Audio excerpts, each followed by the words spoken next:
राधे राधे दोस्तों, कैसे हैं आप। उम्मीद करती हूँ आप बहुत ही बढ़िया होंगे, स्वस्थ होंगे, मस्त होंगे। तो फिर से आ गई हूँ मैं आपके लिए एक बहुत ही प्यारा सा टॉपिक लेकर। आज का मेरा टॉपिक है यूट्यूब फैमिली में से ही मुझे किसी ने मैसेज करके बोला था कि आप सबर विज्ञान पे वीडियो बनाइए। तो मैंने सबर विज्ञान के बारे में बुक पढ़ी है, भोले बाबा की एक बुक है सबर विज्ञान के नाम से ही मैंने वो बुक पढ़ी है। और मैंने एक सेशन भी लिया है शंभू सर का। तो जितना मैंने सीखा है तो मैं वो आपको अब इस वीडियो के माध्यम से मैं कोशिश करूँगी आपको 4 से 5 वीडियो में बिल्कुल अच्छे से जो सारी चीज़ें मैंने सीखी हैं और जो मैंने नोट्स बनाए हैं उसके अकॉर्डिंग मैं आपको अच्छे से इजी वे में समझाने की कोशिश करूँगी और बहुत अच्छे से आपको प्रैक्टिस भी करवाने की कोशिश करूँगी किस तरह आप अपनी लाइफ में अपनी चीज़ों के लिए सबर विज्ञान का इस्तेमाल कर सकते हैं।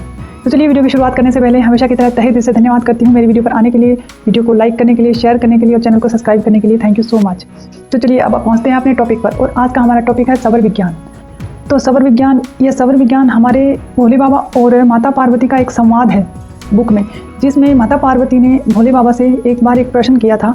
क्योंकि हमने भी कथा में सुना होगा कि भोले बाबा और माता पार्वती दोनों शाम के समय भ्रमण के निकलते थे भ्रमण के लिए और पूरी सृष्टि का भ्रमण करते हैं वो देखते हैं पूरी सृष्टि का ब्यौरा लेते हैं कि कौन क्या कर रहा है, कैसे है।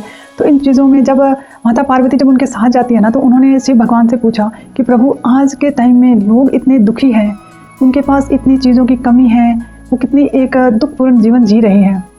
तो आप उनके लिए कुछ ऐसा उपाय बताइए जिसका इस्तेमाल करके वो अपने जीवन को सुधार सकें, अपने हालात को सुधार सकें और एक अच्छा जीवन जी सकें। इसके लिए भोले बाबा ने फिर माता पार्वती को जो ये सबर विज्ञान के ज्ञान दिया था ना, उन्होंने बोला कि देखो पार्वती, ये जो हमारी सांसें हैं ना, ये हमारी मतलब पूरे जीवन को निर्धारित करती है। यही सांसें हैं जिनकी वजह से इंसान अपने सभी कामों में कामयाब हो सकता है, अपने स्वास्थ्य को सही रख सकता है और अपने जीवन में खुशियाँ अबंडेंस लेकर आ सकता है। लेकिन उसका इस्तेमाल करना जिस इंसान ने सीख लिया ना, वो अपने जीवन में सभी चीज़ें पा लेगा। अब ये जो सबर विज्ञान है ना, ये साधु संत, हमारे जो साधु संत महात्मा होते हैं ना, उन सबको इनके बारे में ज्ञान होता है और वो सब इसी का पालन करते हैं। आपने एक चीज़ देखी होगी कि जब ज़्यादातर साधु संत होते हैं ना, उनके पास एक लकड़ी का डंडा सा होता है, ऐसे टी बना हुआ होता है, वो हमेशा अपने पास रखते हैं। वो पास क्यों रखते हैं, उसका भी एक कारण है, वो आगे मैं आपको वीडियो में बताऊँगी कि वो उसको अपने पास क्यों रखते हैं। तो चलिए अब मैं आपको सबर विज्ञान के बारे में बताऊँगी कि भोले बाबा ने आगे पार्वती माँ को जो चीज़ें बताई। सबर विज्ञान हमारी सांसों से जुड़ा हुआ है, किस तरह ये काम करता है, ये सब चीज़ें मैं आपको बताती हूँ। सबर विज्ञान क्या है ना, कि हमारी सांसों का विज्ञान है। जो हम सांस अंदर ले रहे हैं और जिन सांस को बाहर छोड़ रहे हैं ना, यही सबर है। और इसी सबर पर हमारा पूरा जीवन टिका हुआ है, चाहे वो हमारा स्वास्थ्य हो, चाहे हमारा कैरियर हो, मनी का आना जाना, सभी चीज़ें इस पर टिकी हुई है। अब हमें इसे समझना है कि इसे कैसे हमें काम लेना है। तो पहले तो हम समझते हैं कि सबर विज्ञान में ये जो सांसों का ज्ञान है ये है क्या। हमारे शरीर में 72,000 नाड़ियाँ हैं। उन 72,000 नाड़ियाँ जो हमारी नाभि से कनेक्ट है और हमारी पूरी बॉडी में वो फैली हुई है। उन्हीं 72,000 नाड़ियों में ना 12 नाड़ियाँ हैं जो महत्वपूर्ण नाड़ियाँ हैं। वो क्या है ना कि 10 नाड़ियाँ हमारी नाभि से नीचे की तरफ, 10 नाड़ियाँ ऊपर की तरफ और बाकी जो नाड़ियाँ हैं साइडों में जा रही हैं। अब इन सभी नाड़ियों में से ना 3 नाड़ियाँ इतनी महत्वपूर्ण हैं और वो है ना, वो हमारे पूरे जीवन को निर्धारित करती है। अब कैसे, अब ये 3 नाड़ियाँ कौन सी है, अब मैं आपको ये बताती हूँ। नंबर 1 वो है हमारी ईड़ा नाड़ी। ईड़ा नाड़ी हमारी होती है लेफ्ट नोस्टल, यानी कि जो मेरा ये वाला नोस्टल है ना, ये है लेफ्ट नोस्टल, ये हो गई हमारी ईड़ा नाड़ी। अब आपने ये देखा होगा जब हम पुरानी शिव बाबा की और माता पार्वती की जब हम तस्वीर देखते हैं अर्धनारेश्वर के रूप में, वहाँ पे आधे में माता पार्वती बने हुए होते हैं और आधे में शिव भगवान बने हुए होते हैं।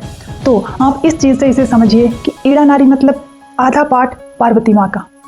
तो ये जो हमारा जो उल्टा हाथ है, राइट और लेफ्ट वाला, ये लेफ्ट वाला जो हाथ है ना, ये होता है पार्वती माँ का हिस्सा। तो इसे बोलते हैं ईड़ा नाड़ी। ईड़ा नाड़ी, यहाँ ये जो नाड़ी है ना, ये ठंडी नाड़ी कही जाती है। इसे ठंडी नाड़ी, ईड़ा नाड़ी और गंगा और पार्वती के नामों से इसे जाना जाता है। और जो हमारा राइट नोस्टल है, इसे कहते हैं पिंगला नाड़ी। अब पिंगला नाड़ी इसे कहते हैं सूर्य नाड़ी। ये है ठंडी नाड़ी, चंद्र नाड़ी। और ये इधर वाली जो राइट नोस्टल होती है वो है हमारी सूर्य नाड़ी। सूर्य नाड़ी मतलब जिसमें जब हम सांस लेते हैं तो ये जब हमारे अंदर, जब ये नोस्टल इधर वाला चल रहा है तो ये हमारी बॉडी को गर्मी प्रदान करती है, ऊर्जा प्रदान करती है। तो इसे बोलते हैं सूर्य नाड़ी। और शिव भगवान की नाड़ी यमुना नाड़ी और अब इस नाड़ियों में देखिए कैसे इनको पहचानना है। अब मैं आपको पहचानने का बताऊँ। अब मैंने 3 नाड़ियाँ बताई थी, पहली ईड़ा, दूसरी पिंगला और तीसरी है सुषुम्ना। सुषुम्ना नाड़ी जो होती है वो होती है, उसमें क्या होता है ना कि हमारी जो ईड़ा नाड़ी है ना ये चलती है 60 मिनट के लिए और 60 मिनट के लिए चलती है हमारी पिंगला नाड़ी। तब 60 मिनट चलेगी राइट नोस्ट्रल और 60 मिनट चलेगी लेफ्ट नोस्ट्रल। जब ये शिफ्ट होती है, जैसे कि मान लीजिए अभी मैं ऐसे चेक करेंगे हम, अभी मेरी ये वाली नोस्ट्रल चल रही है, लेफ्ट नोस्ट्रल चल रही है, तो ये लेफ्ट नोस्ट्रल क्या है, जैसे ही चलते उसके 1 घंटा पूरा हो जाएगा, 60 सेकंड पूरा होने के बाद ही ये हो जाएगी शिफ्ट राइट नोस्ट्रल में। जब ये राइट नोस्ट्रल में शिफ्ट होगी ना, तब कुछ सेकंड के लिए हमारी चलती है सुषुम्ना नाड़ी। सुषुम्ना नाड़ी का मतलब होता है कि हमारे दोनों नोस्ट्रल में बिल्कुल समान वायु आती है, क्योंकि एक में ज़्यादा और एक में कम। ये आप अभी चेक करके देख सकते हैं। चेक करने का बहुत ही इजी तरीका है। इस तरह जब आप अपने हाथ रखेंगे नाक के सामने और धीरे धीरे जब सांस छोड़ेंगे ना, तो आपको फील होगा, जो आपका नोस्ट्रल चल रहा होगा ना, वहाँ आपको ऐसे वायु का प्रवाह, आपको यहाँ जो एक गर्म हवा टच होती महसूस होगी ना, तो उससे आपको पता चलेगा। अगर आपके इस हैंड पे अगर वो वायु टच हो रही है तो आपका राइट नोस्ट्रल चल रहा है, और इस हाथ पे अगर आपकी जो वायु टच हो रही है तो आपका लेफ्ट नोस्ट्रल चल रहा है। लेफ्ट चल रहा है ईड़ा और राइट चल रहा है तो पिंगला। अब इन्हें आपको पहचानने का तरीका मैंने बता दिया। आप ऐसे भी पहचान सकते हो। आप ऐसे कागज़ के 2 छोटे छोटे टुकड़े लेकर आप ऐसे नाक के सामने रखकर जैसे सांस को छोड़ोगे ना, तो वो जब जो ज़्यादा हिलेगा तो आपको पता चल जाएगा कि कौन सी नोस्ट्रल चल रही है। और ये तरीका बहुत ईजी है। जब आप बार बार जब प्रैक्टिस करोगे ना, तो आप आँख बंद करके सीधा भी सांस छोड़ेंगे ना, तो आप महसूस कर पाएंगे कि आपकी कौन सी चल रही है। लेकिन उसके लिए आपको थोड़ी प्रैक्टिस करनी होगी। अब मैंने बताया कि आप ईड़ा, चंद्र नाड़ी, पिंगला, सूर्य नाड़ी, अब जब दोनों एक साथ चल रही है, दोनों में समान प्रवाह हो रहा है वायु का दोनों नोस्ट्रल में, तो वो होती है सुषुम्ना नाड़ी। अब क्या है ना कि सुषुम्ना हर घंटे में 1 बार चलती है और चलने का समय उसका बस बहुत ही कम 60 सेकंड, 1 मिनट, 2 मिनट, इससे ज़्यादा नहीं चलती। लेकिन सुबह सुबह और शाम को जब गोधूली वेला होती है ना, उस समय क्या होता है ना कि हमारी जो सुषुम्ना नाड़ी है ना, वो काफ़ी समय तक लगातार चलती है, 15 मिनट तक अमूमन चलती है। क्योंकि उस समय क्या होता है, एक तो सुबह सुबह का जो होता है कि ब्रह्म मुहूर्त, उस समय हमारी सुषुम्ना नाड़ी थोड़ी ज़्यादा देर चलती है, क्योंकि वो उस समय क्या पाठ पूजा का, भक्ति भाव का टाइम होता है। और शाम को भी पाठ पूजा का टाइम होता है, उस समय हमारी ये सुषुम्ना नाड़ी चलती है। बाकी सारे दिन में हर घंटे जैसे जैसे नोस्ट्रल शिफ्ट होता रहेगा ना, वैसे वैसे वो 2-4 सेकंड के लिए आती है। पहले भी मैंने एक वीडियो बनाई थी, नज़र लगने के बारे में मैंने वीडियो बनाई थी। उस वीडियो पर मैंने बताया भी था कि सुषुम्ना नाड़ी चलती है तो हम जो बोलते हैं वो सत्य हो जाता है, हमारी बोली हुई बात। क्योंकि सुषुम्ना नाड़ी, वो कहते हैं ना, पुराने बुजुर्ग कहते थे कि चुप चुप बोलो, जुबान पे सरस्वती बैठी रहती है, आप कुछ बोलोगे तो वो सत्य हो जाएगा। वो सत्य ऐसे ही होता था कि सुषुम्ना नाड़ी जब चलती है तो हमारा जो क्राउन चक्र है उसके माध्यम से हम यूनिवर्स के साथ कनेक्ट होते हैं। और वो जो सुषुम्ना नाड़ी है ना, उस समय वो जो चलती है ना, तब हमें ध्यान करना चाहिए, थोड़ा सा मेडिटेशन में बैठ जाना चाहिए। जब हमें पता चलने लग जाए तो हमें वहाँ पर वो ध्यान के लिए हमें यूनिवर्स के साथ कनेक्ट करती है वो नाड़ी। इसीलिए वो कहते हैं ना, सच हो जाती है, क्योंकि उस समय हम पूरे सचेत अवस्था में होते हैं और हम जो बातें अपने मुंह से निकालते हैं वो वाकई में सत्य हो जाती है जब वो सुषुम्ना नाड़ी चल रही होती है। यही रीज़न होता होगा पुराने लोग जो कहते थे, क्योंकि वो हर घंटे चलती है। पूरे 24 घंटों के अंदर, हर घंटे मतलब 24 घंटे के अंदर 24 बार सुषुम्ना नाड़ी चलती है, और सुबह और शाम तो बहुत ही मतलब 10 से 15 मिनट के लिए चलती है वो। अब पहचानने का तरीका मैंने आपको बता दिया कि इसे पहचानना कैसे। ऐसे ए बनाकर हाथों का जब हम सांस को धीरे धीरे छोड़ेंगे ना, तो जब हम महसूस करेंगे तो हमारे जिस हाथ में ज़्यादा वायु का प्रवाह हमें महसूस होगा, वायु टच होती महसूस होगी, तो आप अच्छे से पहचान जाएंगे कि कौन सी नाड़ी चल रही है। और इन्हें नाड़ी को हम शिफ्ट भी कर सकते हैं। नाड़ी को कैसे शिफ्ट कर सकते हैं, जैसे कि मान लीजिए इनका नाड़ियों का अलग अलग काम होता है, नाड़ियाँ कैसे काम करती है। अब नाड़ी को शिफ्ट करने का तरीका, हम अपनी मुट्ठी बना के, हमें अगर ये नोस्ट्रल चलाना है तो मुट्ठी बनाकर, ये चल रहा है तो इस हाथ को दबा के ऐसे रखेंगे। यहाँ पर ऐसी स्माइली बॉल आती है, तो इन स्माइली बॉल, ये बिल्कुल सॉफ्ट वाली बॉल होती है ना, उसे भी हम अपनी आम पीठ में दबा लेते हैं। जैसे कि मेरी अगर ये चल रही है नोस्ट्रल, तो मुझे सूर्य नाड़ी चलानी है, तो मैं इसे ऐसे आम पीठ में डालूंगी और थोड़ा सा ऐसे यहाँ से इस तरफ झुक जाऊंगी। तो ये 1 ही मिनट का टाइम लेती है और आपकी ये वाली नाड़ी बंद होकर आपकी ये जो राइट नोस्ट्रल चलने लग जाती है। आप इसकी प्रैक्टिस जरूर करिएगा। आप ऐसी बॉल ले लीजिएगा और आपको करना क्या है, आपको पहले चेक करना है कि आपकी कौन सी नोस्ट्रल चल रही है। अगर आपकी राइट नोस्ट्रल चल रही है तो आपने राइट वाली आम पीठ में ही उस बॉल को डालना है, या फिर अपनी मुट्ठी को ऐसे बनाकर और यहाँ पे डाल के और ऐसे होके ऐसे होना है। ये तरीका भी है। बॉल भी लगा सकते हैं। अगर आप बॉल नहीं लगा सकते, आपके पास बॉल नहीं है, हाथ वाला आपसे सिस्टम सेट नहीं हो रहा है, तो आप एक तरीका और भी कर सकते हैं।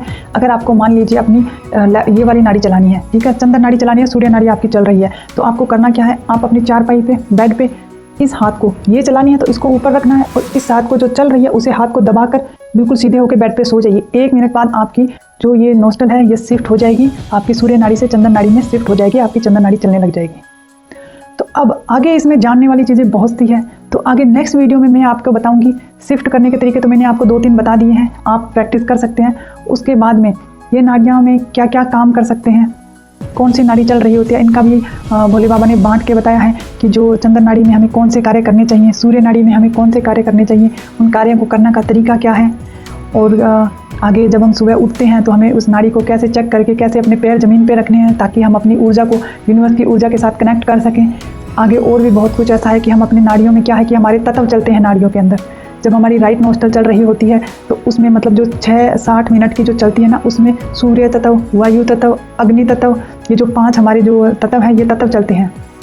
अग्नि, वायु, पृथ्वी और जल और आकाश, ये 5 तत्व हमारे नोस्टल में जब चलती हैं तो ये चलती हैं, और इनका अपना अपना एक समय है बांटा हुआ कि कितने कितने समय चलते हैं, उसे भी हम चेक कर सकते हैं। वो भी मैं आपको बताऊंगी आगे वाली आने वाली वीडियो में। और नाड़ियों में ये भी मैंने आपको अभी बताया कि आपकी अगर सूर्य नाड़ी चल रही है तो आप कौन सा काम कर सकते हैं। अगर आप जॉब के लिए जा रहे हैं, इंटरव्यू के लिए जा रहे हैं, तो आप कौन सी नाड़ी में आपको जाना है, आपको कैसे बैठना है, किस तरह आपको इंटरव्यू देना है। तो ये सब चीज़ें हम आगे वाली वीडियो में चर्चा करेंगे, तो बने रहिए वीडियो में। बहुत जल्दी अपलोड करूँगी दूसरी वीडियो, नेक्स्ट वीडियो, जिसमें मैं आपको बताऊँगी कि नाड़ी को शिफ्ट कैसे करना है, और सुबह उठते वक्त आपको किस तरह अपने पैरों को, कौन सा पैर आपको ज़मीन पर रखना है और अपनी विश को बोलना है। ये आपको मैं नेक्स्ट वाली वीडियो में बताऊंगी, कैसे आप अपनी पूरी एनर्जी बॉडी की, कैसे आप यूनिवर्स की एनर्जी के साथ उसे कनेक्ट कर सकते हैं। तो इस वीडियो को मैं यहीं समाप्त करती हूँ। आगे वाली वीडियो में मैं आपको डिटेल में समझाऊंगी।